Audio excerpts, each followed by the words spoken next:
Assalamualaikum warahmatullahi wabarakatuh. Perkenalkan, nama saya Rizky Amalia Latif, NIM 18704008 dengan dosen pengajar Dr. Eden Manopo, SKM MKes. Pada kesempatan kali ini, saya akan memaparkan hasil ujian akhir semester saya mata kuliah penulisan ilmiah. Nomor 1, jelaskan dengan singkat definisi manuskrip, konsep dan ciri-ciri karya ilmiah, serta sistematika penulisan karya ilmiah. Yang pertama ada definisi manuskrip. Menurut Kamus Besar Bahasa Indonesia adalah naskah tulisan tangan yang menjadi kajian filologi atau naskah baik tulisan tangan dengan pena pensil maupun ketikan atau bukan cetakan.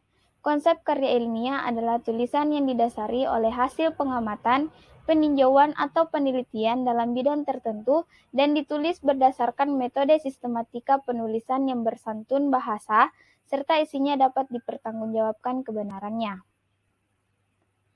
Ciri-ciri karya ilmiah. Dari segi isi, karya ilmiah menyajikan pengetahuan yang dapat berupa gagasan, deskripsi tentang sesuatu atau pemecahan suatu masalah.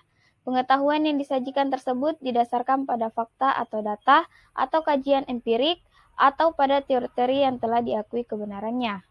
Mengandung kebenaran yang objektif serta kejujuran dalam penulisan. Bahasa yang digunakan adalah bahasa baku dan banyak menggunakan istilah teknis di samping istilah-istilah yang bersifat dehotatif dan sistematika penulisan mengikuti cara tertentu. Sistematika penulisan karya ilmiah. Bab 1 ada pendahuluan. Yang pertama, latar belakang masalah. Uraian singkat, jelas, dan logis dari suatu kegiatan ilmiah untuk menjelaskan alasan teoritik serta faktual mengapa permasalahan tersebut perlu dijawab melalui kegiatan penelitian. Kedua, rumusan masalah, pertanyaan kritis atau argumentasi yang fleksibel yang diambil intinya dari pernyataan umum dari masalah penelitian sebagaimana tercantum dalam latar belakang masalah. Rumusan masalah selalu dibuat dalam bentuk pertanyaan yang dapat dioperasikan dalam suatu penelitian. Tujuan penelitian adalah uraian singkat serta jelas tentang tujuan apa yang hendak dicapai dalam penelitian tersebut. Yang terakhir, manfaat penelitian, uraian tentang hasil karya ilmiah, apa saja yang diunggulkan dan dapat diumbangkan dari hasil penelitian. Bab 2, kerangka teori. Ada landasan teori adalah seperangkat konsep batasan dan proposisi yang dapat menyajikan suatu pandangan sistematis tentang fenomena dalam penelitian dengan merinci hubungan antar variabel yang bertujuan menjelaskan serta memprediksikan fenomena tersebut, dan hipotesis penelitian adalah kesimpulan sementara kerangka pemikiran seorang peneliti. Bab 3 ada metode penelitian. Jenis penelitian terdiri dari tujuan didasarkan, tempat pelaksanaan penelitian, tujuan umumnya, sifat-sifat masalahnya, ruang lingkup pengujiannya. Definisi konsep dan operasional variabel adalah konseptual tentang variabel penelitian, sedangkan definisi operasional variabel yang berisi penjelasan secara sistematik dan operasional tentang bagaimana mengukur variabel penelitian. Populasi dan sampel penelitian. Populasi adalah keseluruhan dari subjek penelitian yang akan diteliti, sedangkan sampel adalah sebagian subjek penelitian yang disajikan peneliti. Jenis, sumber, dan teori pengumpulan. Uraian lengkap dan jelas tentang jenis data yang digunakan dalam penelitian serta bagaimana cara mengumpulkan data tersebut. Dan terakhir, teknik analisis atau penyajian data. Penjelasan tentang bagaimana cara pengolahan serta penganalisian data penelitian dilakukan. Bab 4 ada pembahasan penelitian. Gambaran umum objek penelitian adalah uraian secara umum objek penelitian yang akan diteliti, dan deskripsi hasil penelitian. Uraian hasil penelitian berdasarkan hasil data yang diperoleh dari lapangan. Pengujian hipotesis adalah uraian pemaparan data yang diperoleh dari lapangan peneliti untuk menguji apakah data yang didapat itu mendukung hipotesis yang ada atau tidak. Jika mendukung berarti diterima, jika tidak berarti sebaliknya. Dan yang terakhir ada bab 5, penutup. Terdiri dari daftar pustaka, kesimpulan, saran, dan lampiran. Nomor 2, Jelaskan hal-hal yang dibutuhkan saat melakukan perencanaan penulisan ilmiah.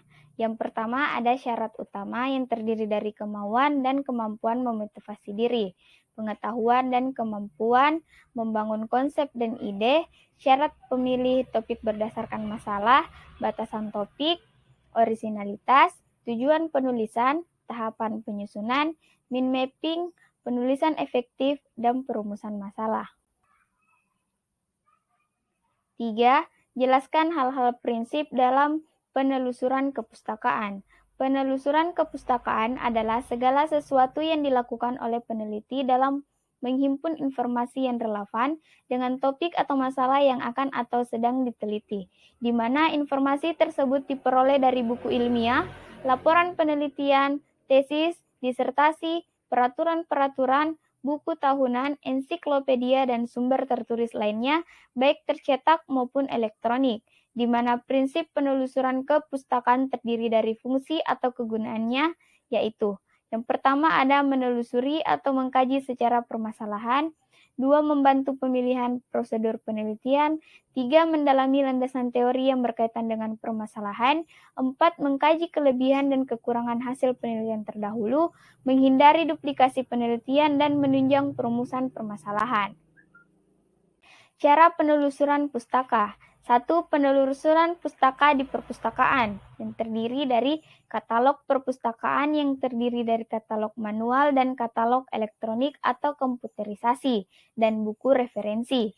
2. Penelusuran pustaka melalui internet. 4.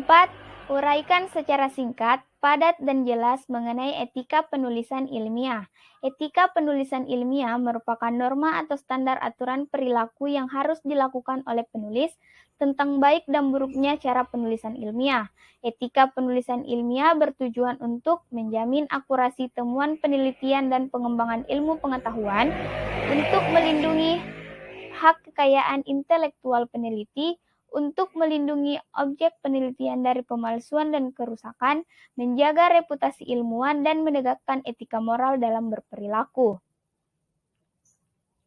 Dimensi etika penulisan karya ilmiah terdiri dari dimensi tujuan, sarana, dan aksi.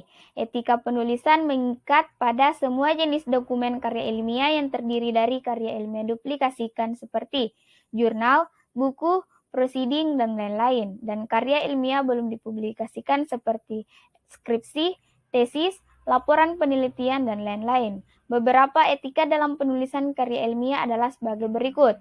1. Mengikuti petunjuk penulisan karya tulis. 2. Tidak menggunakan data dan hasil olah data tertentu secara berulang tanpa kaidah acuan. 3. Melakukan rujukan yang diambil langsung dari sumber aslinya. 4. Menulis semua sumber acuan di daftar pustaka. 5. Tidak melakukan klaim atau hasil penelitian yang dibiayai pihak lain. 6. Mencantumkan ucapan terima kasih kepada pihak yang berhak. 7. Menggunakan bahasa yang baik. 5. Berikan penjelasan cara menulis sitasi. Sitasi adalah menunjukkan asal-usul atau sumber suatu kutipan, mengutip pernyataan seseorang dan mencantumkannya di dalam suatu karya tulis yang dibuat, namun tetap mengindikasikan bahwa kutipan tersebut adalah pernyataan orang lain.